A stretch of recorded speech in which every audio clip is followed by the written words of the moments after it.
नमस्कार दोस्तों। आज मैं आपको शनिवार की व्रत कथा सुना रहा हूँ। एक समय सूर्य, चंद्रमा, मंगल, बुध, बृहस्पति, शुक्र, शनि, राहु और केतु इन ग्रहों में आपस में झगड़ा हो गया कि हम सब में सबसे बड़ा कौन है। सब अपने आप को बड़ा कहते थे।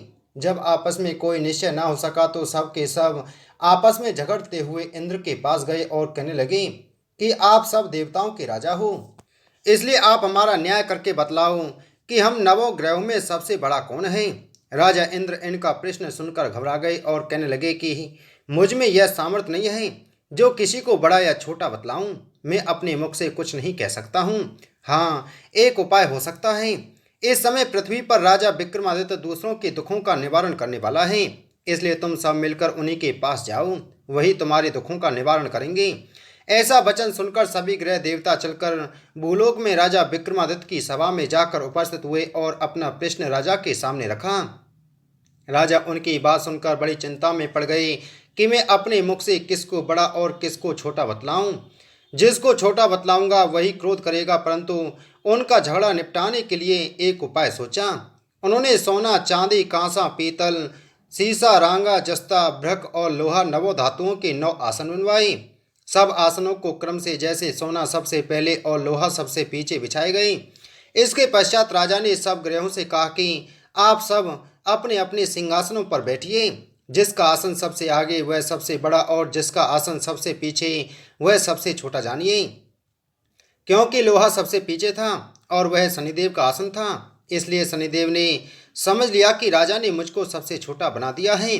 इस पर शनि को बड़ा क्रोध आया और कहा कि राजा, तू मेरे पराक्रम को नहीं जानता। सूर्य एक राशि पर 1 महीना, चंद्रमा 2.25 महीना 2 दिन, मंगल 1.5 महीना, बृहस्पति 13 महीने, बुध और शुक्र 1 महीने, परंतु मैं एक राशि पर 2.5 अथवा 7.5 साल तक रहता हूँ। बड़े बड़े देवताओं को भी मैंने भीषण दुख दिया है। राजन सुनो, राम जी को 7.5 आई और वनवास हो गया और रावण पर आई तो राम और लक्ष्मण ने सेना लेकर लंका पर चढ़ाई कर दी, रावण के कुल का नाश कर दिया। हे राजा, अब तुम सावधान रहना। राजा कहने लगा, जो कुछ भाग्य में होगा देखा जाएगा। उसके बाद अन्य ग्रह तो प्रसन्नता के साथ चले गए, परंतु शनिदेव बड़े क्रोध के साथ वहां से सिधारे। कुछ काल व्यतीत हो जाने पर जब राजा को 7.5 की दशा आई तो शनिदेव घोड़ों के सौदागर बनकर अनेक सुंदर घोड़ों के सहित राजा की राजधानी में आए। जब राजा ने सौदागर के आने की खबर सुनी तो अश्वपाल को अच्छे अच्छे घोड़े खरीदने की आज्ञा दी। अश्वपाल ऐसी अच्छी नस्ल के घोड़े देखकर और उनका मूल्य सुनकर चकित हो गया और तुरंत ही राजा को खबर दी। राजा उन घोड़ों को देखकर एक अच्छा सा घोड़ा चुनकर सवारी के लिए चढ़ा। राजा के घोड़े की पीठ पर चढ़ते ही घोड़ा जोर से भागा। घोड़ा बहुत दूर एक बड़े जंगल में जाकर राजा को छोड़कर अंतर्ध्यान हो गया। इसके बाद राजा अकेला जंगल में भटकता फिरता रहा। बहुत देर के पश्चात राजा ने भूख और प्यास से दुखी होकर भटकते भटकते एक ग्वाले को देखा। ग्वाले ने राजा को प्यास से व्याकुल देखकर पानी पिलाया। राजा की उंगली में एक अंगूठी थी, उसे निकालकर प्रसन्नता के साथ ग्वाले को दे दी और शहर की ओर चल दिया। राजा शहर में पहुंचकर एक सेठ की दुकान पर जाकर बैठ गया और अपने आप को उज्जैन का रहने वाला तथा अपना नाम भीका बतलाया। सेठ ने उसको कुलीन मनुष्य समझकर जल आदि पिलाया। भाग्यवश उस दिन सेठ की दुकान पर बिक्री बहुत अधिक हुई। तब सेठ उसको भाग्यवान पुरुष समझकर भोजन कराने के लिए अपने साथ ले गया। भोजन करते समय राजा ने आश्चर्य की बात देखी कि खूंटी पर हार लटक रहा है और खूंटी उस हार को निगल रही है। भोजन के पश्चात कमरे में आने पर जब सेठ को कमरे में हार न मिला तो सबने यही निश्चय किया कि सिवाय बीका के और कोई इस कमरे में आया ही नहीं, अतः अवश्य ही उसने हार चोरी की है। परंतु बीका ने हार लेने से मना कर दिया। इस पर 5-7 आदमी इकट्ठे होकर उसको फौजदार के पास लाए। फौजदार ने उसको राजा के सामने उपस्थित कर दिया और कहा कि यह आदमी तो भला प्रतीत होता है, चोर मालूम नहीं होता, परंतु सेठ का कहना है कि इसके सिवाय और कोई घर में आया ही नहीं, अवश्य ही इसी ने चोरी की है। तब राजा ने आज्ञा दी कि इसके हाथ पैर काटकर चौरंगिया किया जाए। राजा की आज्ञा का तुरंत पालन किया गया और बीका के हाथ पैर काट दिए गए। इस प्रकार कुछ काल व्यतीत होने पर एक तेली उसको अपने घर ले गया और कोलू पर उसको बिठा दिया। बीका उस पर बैठा हुआ जुबान से बैल हाँकता रहा। शनि की दशा समाप्त हो गई और एक रात को वर्षा ऋतु के समय वह मल्हार राग गाने लगा।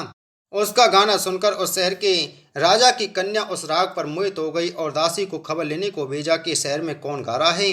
दासी सारे शहर में फिरती फिरती क्या देखती है कि तेली के घर में चौरंगिया राग गा रहा है।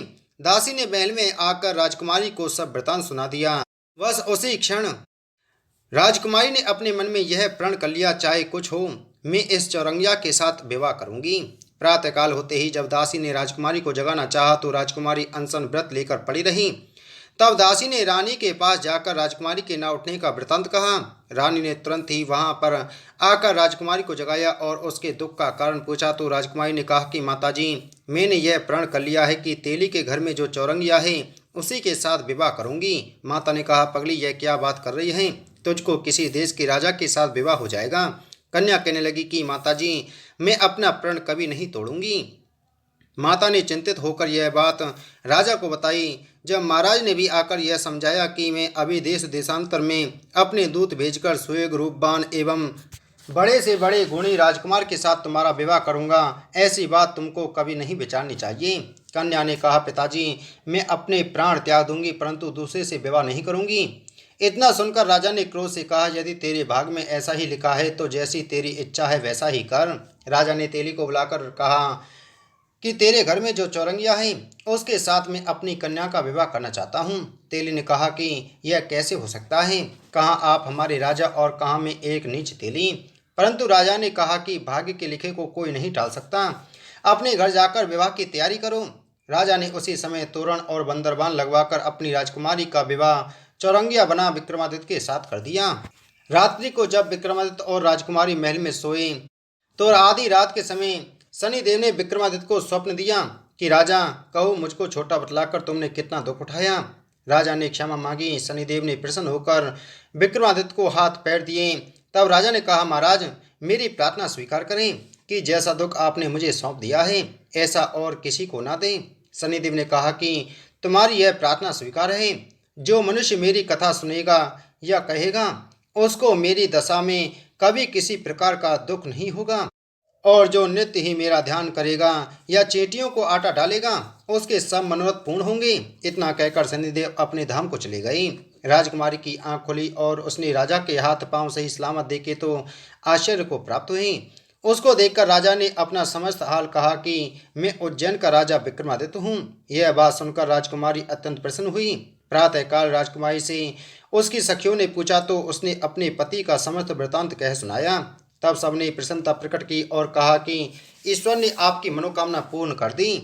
जब उस सेठ ने यह बात सुनी तो वह विक्रमादित्य के पास आया और राजा विक्रमादित्य के पैरों पर गिरकर क्षमा मांगने लगा कि आप पर मैंने चोरी का झूठा दोष लगाया, अतः आप मुझको जो चाहे दंड दें। राजा ने कहा, मुझ पर शनिदेव का कोप था, इसी कारण यह सब दुख मुझको प्राप्त हुआ, इसमें तुम्हारा कोई दोष नहीं। तुम अपने घर जाकर अपना कार्य करो। सेठ बोला कि मुझे तभी शांति होगी जब आप मेरे घर चलकर प्रीति पूर्वक भोजन करोगे। राजा ने कहा कि जैसी आपकी मर्जी हो वैसा ही करें। सेठ ने अपने घर जाकर अनेक प्रकार के सुंदर भोजन बनवाए और राजा विक्रमादित्य को प्रीति भोज दिया। जिस समय विक्रमादित्य भोजन कर रहे थे एक अत्यंत आश्चर्य की बात सबको दिखाई दी। जो खूंटी पहले हार निकल गई थी अब वह हार उगल रही है। जब भोजन समाप्त हो गया तो सेठ ने हाथ जोड़कर बहुत सी मोहरें राजा को भेंट की और कहा कि मेरे श्री कंबर नामक एक कन्या है, उसका प्राणी ग्रहण आप करें। इसके बाद सेठ ने अपनी कन्या का विवाह राजा के साथ कर दिया और बहुत सा दान दहेज आदि दिया। इस प्रकार कुछ दिनों तक वहां निवास करने के पश्चात विक्रमादित्य ने शहर के राजा से कहा कि अब मेरी उज्जैन जाने की इच्छा है। फिर कुछ दिन के बाद विदा लेकर राजकुमारी मन भावनी सेठ की कन्या से कमरी तथा दोनों जगह के दहेज में प्राप्त अनेक दास दासी रथ और पालकियों सहित विक्रमादित्य उज्जैन की तरफ चले। जब शहर के निकट पहुंचे और प्रवासियों ने राजा के आने का संवाद सुना तो समस्त उज्जैन की प्रजा आगवानी के लिए आई। तब बड़ी प्रसन्नता से राजा अपने महल में पधारे। सारे शहर में बड़ा भारी महोत्सव मनाया गया और रात्रि को दीपमाला की गई। दूसरे दिन राजा ने शहर में यह सूचना कराई कि शनिचर देवता सब ग्रहों में सर्वोपरि हैं। मैंने इनको छोटा बतलाया, इससे मुझको यह दुख प्राप्त हुआ। इस कारण सारे शहर में सदा शनिश्चर की पूजा और कथा होने लगी। राजा और प्रजा अनेक प्रकार के सुख भोगती रही। जो कोई शनिश्चर की इस कथा को पढ़ता या सुनता है शनिदेव की कृपा से उसके सब दुख दूर हो जाते हैं।